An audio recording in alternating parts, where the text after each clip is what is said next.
Thank you for looking at this glove dryer with Desiccant. I will show you some prep after printing that needs to be done.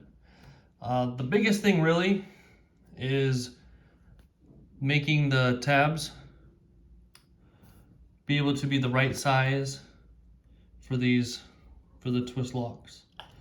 Now when you cut it with your side cutters, you're only going to remove a little bit from the bottom on both sides. Now when I start, they're about 330, but when we finish, we want to be around,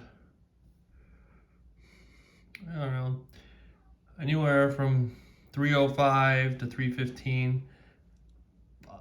I mean, if you squeeze them really hard, you can get whatever you want, but I'm sitting here around 306 on that side, 308 on this side, and then you take small little cuts after you remove the supports. And this is the only thing that needs supports. So then you just put it in with some effort, it'll twist and it'll be secure. And the top piece has a little 1 millimeter step, so it should align. And you glue that on with super glue, and I like to use gel glue. That just makes it so where you can just kind of put it on real quick. And I printed in black and got a little excess super glue, so it's probably gonna have white spots. And this thing should hold a minimum of 70 grams of desiccant beads. Now the beads, if they're normal, if they're in their appropriate size as manufactured, will not come through these slits.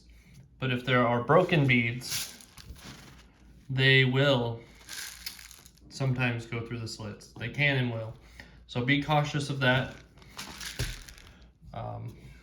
Always fill it upside down.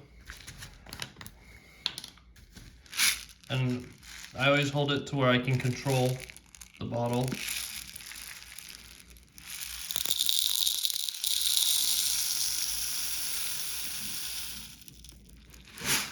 That should be plenty. If you want to scoop in more by hand, you can.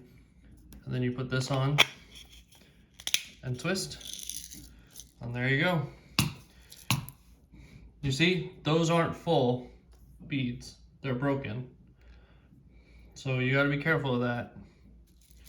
Most part, they're not. And then you can take a kid's glove and then just put it in and done. So there you go. Thank you again. Hopefully this prints real well for you. Thanks again.